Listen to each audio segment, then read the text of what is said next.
Hello virtual dreamers, Gregory here. It's November at the time of this video's release, which means we're just a month or so away from a new decade. There's a lot to look forward to in the world during this time, but we fear the outside, so the only part of the future that matters to this video is the virtual part and the parts of the outside that can be made virtual. Despite the fact that I'll probably be wrong, we're going to try and predict the future of VR and AR during the next 10 years. What'll be on sale, what's there gonna be to do, and how broke and lonely will you be by the end of it? I'll try to answer that to a slightly below average portion of my ability. So let's put on our nerve gears, get trapped in another world, and tentacle abuse the like button because this video's gonna Link start!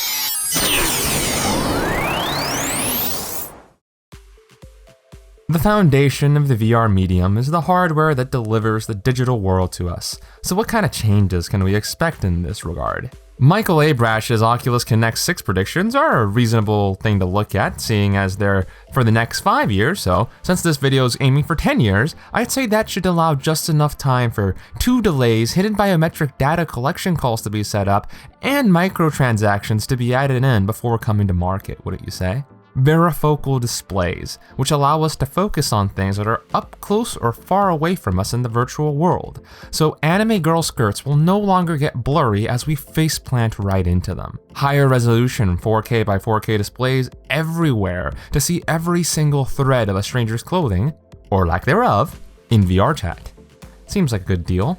Inside-out tracking as a new standard means we'll be able to play wherever we want, at any moment we want. Having cameras all over the place will help with the ability to scan ourselves, others, and objects into the virtual world to add to the mayhem. Wireless capabilities in headsets as a standard means you'll no longer have to worry that the tentacle monster from the game has come into real life when you get accidentally binded up by your own cables.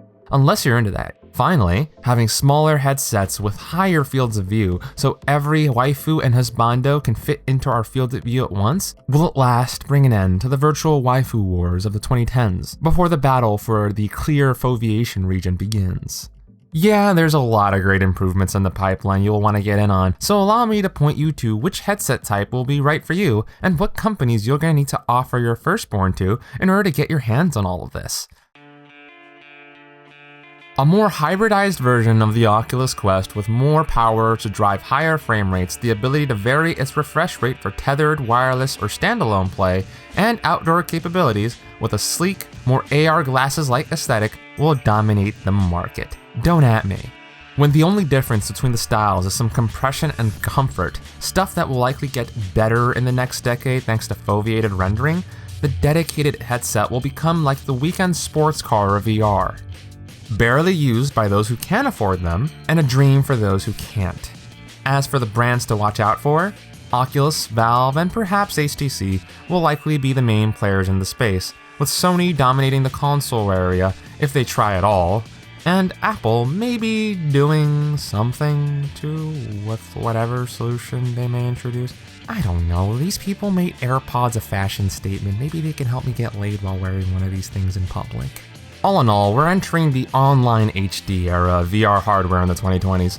Things will finally be good enough to not give you migraines with the cheap stuff, and running around in public with an AR or a VR headset will just join the guy with a headset that nails people's mothers while inside of their own mother's basement in the list of stereotypes of our generation. Still marginally better than the boy in the corner of cyberpunk fiction. But we'll get there. Still, this is just on the hardware side of things. It's in the software application that your life's gonna end up being sucked into another world. Picture this. You're walking down the street and a Pikachu rushes out of the tall grass.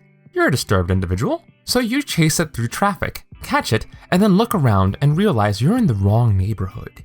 You call for your virtual assistant to tell you the directions back to your mother's basement, and clearly defined lines appear along the ground leading you to your destination. This probably sounds like every AR commercial ever, but that's because it is. And it only makes sense to talk about it, seeing as the VR and AR of today are basically one and the same thing. The AR applications of our dreams are very much within the reach of our quote-unquote VR hardware to realize. An Oculus Quest can do literally everything from the Augma in Sword Art Online, just at a lower fidelity. And even that will be good enough by 2026 or so. which means having directions, heads-up displays, and being able to respond to messages and calls with your headset, and playing AR and VR games will all be doable within a single device. The virtual office space of the future that people like Michael Abrash talk about during their talks, or from the Microsoft Productivity Future videos, won't just be a possibility, but an economically reasonable option. With a single lower power VR headset, you'll be able to have as many virtual desktops as you want. Connect it to your phone for a relaxed browsing experience, to your PC to get some actual work done, or just run it by itself for any jobs that are better suited for three-dimensional workflows.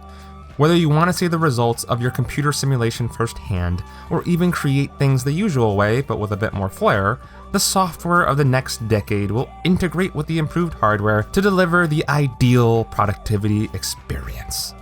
Reddit and YouTube browsing that your boss can't see. What a time to be alive. Outside of the 9-to-5, the play experience of augmented reality games is entirely ready for the new hybrid class of hardware coming in the 2020s. Pokemon Go became a freaking hit despite being confined to the limits of a smartphone camera years ago. So you can imagine what it'll do when you can actually have a Pikachu running around. Minecraft Earth is already in development, which means pretty soon, all of the 9-year-olds of the world will finally be able to build gigantic mountains everywhere and put their time to use in a way that we will actually be able to enjoy. The moment a fully hybrid AR/VR headset that ticks all the boxes comes out in the next 10 years, these apps are going to be there to make the platform take the quantum leap forward. Reality itself is going to become whatever we choose it to be. We aren't going to be limited to the confines of our room for this stuff either, people. Play tennis in VR against your wall, or better yet, on a frickin' tennis court. Play a shooter in your room, or in an arena. AR/VR hybrid titles will be scalable to whatever you need, whether it's sitting in a cockpit or a planet-scale experience. It's all just a question of what you feel like playing. It's hard to imagine now what that future will look like, so it's a good thing mobile graphics will be up to snuff to make up for our awful imaginations. While we aren't getting the graphical capabilities of like the PS5 that's coming out next year in a cell phone sized package, being able to wirelessly stream your PS5 or PC to your headset will make it so you can keep the power of your compensation machines available to you whenever you need it. For those looking for something new, apps will likely start to leverage the hybrid nature of VR/AR headsets to blend the reality before us with the virtual world.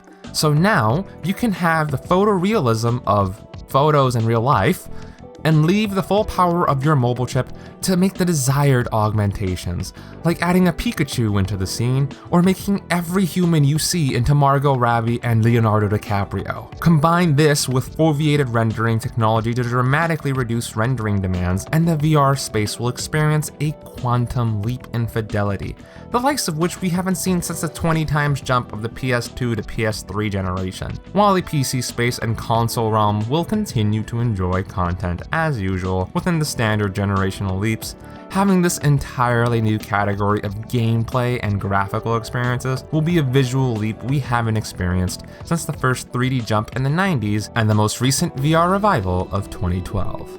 Productivity enhanced by the reality-bending applications developed for new hardware, an entirely new, highly profitable platform to develop software for, and games that don't just use the scale of a room, but rather the whole planet. Yeah, it's starting to seem like VR and AR are approaching that point where they might actually be a thing in the mainstream, just due to the amount of uses you can have for them. Really though, what does the mainstream trajectory hold in store for this little medium of ours?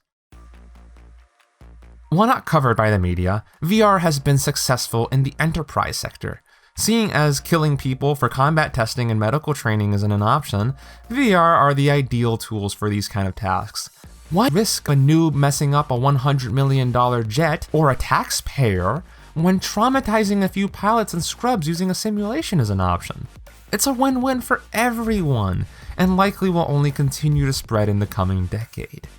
On a more consumer-oriented note, you're gonna have even less of a reason to leave your mom's basement. Just go to VR tours of real-world locations and see construction results before they're even built in VR. Go ahead and try out an outfit on Amazon before you realize that you have to cut back on the Doritos, Mountain Dew, and Nutella. All the things that you used to have to go on location for will now have VR and AR alternatives. Plus, having all these headsets constantly scanning the real world in every direction they look and creating models will make the process of virtualizing objects even easier and readily available. It may very well become the case that you won't buy something online unless you can try it out or see it in VR first. Much like how you would be a little iffy about buying something today without checking out the reviews or seeing it in person at a store. I think that's pretty sweet, actually. Still, every party has a pooper and they're here for VR too. Just as with almost every improvement in technology ever, there is gonna be a vocal and bothersome portion of the population that will begin to A. Blame VR and AR for all the problems with children and society that have existed since time immemorial but are now suddenly the fault of the new technology. B. Seek to take control of the market through nefarious means and abuse their power. And C. Resist the advances and decry the benefits no matter how good it gets and continue to wait until it reaches some mythical final version that will somehow be the turning point that pushes them to liking it. Ah yes, the video games cause violence crowd is going to have a field day with VR and AR, especially since they might actually have a bit of a valid point, seeing as the technology is literally being used to train combat personnel. This doesn't keep in mind that, doing something and being good at it don't necessarily mean you like it, and that any sane human being doesn't need to be told that killing people is bad. Trying to argue against insanity is an exercise in futility though, on both ends of the spectrum, so let's just be ready to bust out our AirPod Pros when the time comes. It's also easy to forget, but just about every single company trying to get into the VR space is not doing so out of the desire for good, but to make profit. For goodness sakes, people, Facebook owns the single largest company in the VR space. And if any of you think that none of the other players are thinking about plastering your face with ads and selling your anonymized biometric data by the buttload, you're gonna have to bring me to Neverland along with you because I want to be young too while we wait another 2 decades or so for full dive to be a possible thing and the machines to finish taking over. Really though, it does seem like people literally won't be satisfied with VR until it's on Sword Art Online's level. The field of view isn't big enough, the graphics are bad, there aren't enough games, the headset's uncomfortable, I don't like the companies that make the headsets, there aren't any haptics, I doesn't pay my taxes, it doesn't get me a harem, and it doesn't help me achieve enlightenment so I can dance with Buddha. There seems to be a crowd out there that just won't accept change, no matter how it comes, and will latch onto things that are at most hindrances to a great experience, and just magnify them into a combination of the entire form. In spite of all the issues that are likely to remain in the medium over the next 10 years, it's not like not being Sword Art Online, Oasis, or The Matrix, pricing being out of some people's leagues, and graphics not being 100% photoreal while 100% VR, mean that there's not something 100% worth having and truly special in this medium. For those of us who are willing to look past some of the minor nitpicks, we're going to have the joy of seeing the adolescence of a medium that's destined to change the way we live our lives forever. That's what we're going to be seeing of VR in 10 years. Cat girl is at 16 megapixels per eye while I'm in the bathroom. The future is awesome. The ideal productivity experience. Reddit, YouTube, and Pornhub browsing that your boss can't see. Thank you very much for watching this video. Be sure to rate, comment, share, and subscribe to help support the channel. Join the World Seed Project Discord to help us out in our efforts to creating a curated CC3 library for media creation, and the Virtual Dreamers Discord to meet other like-minded individuals who share a passion for technology. Till next time, my fellow adventurers and dreamers, this has been Gregory, logging out.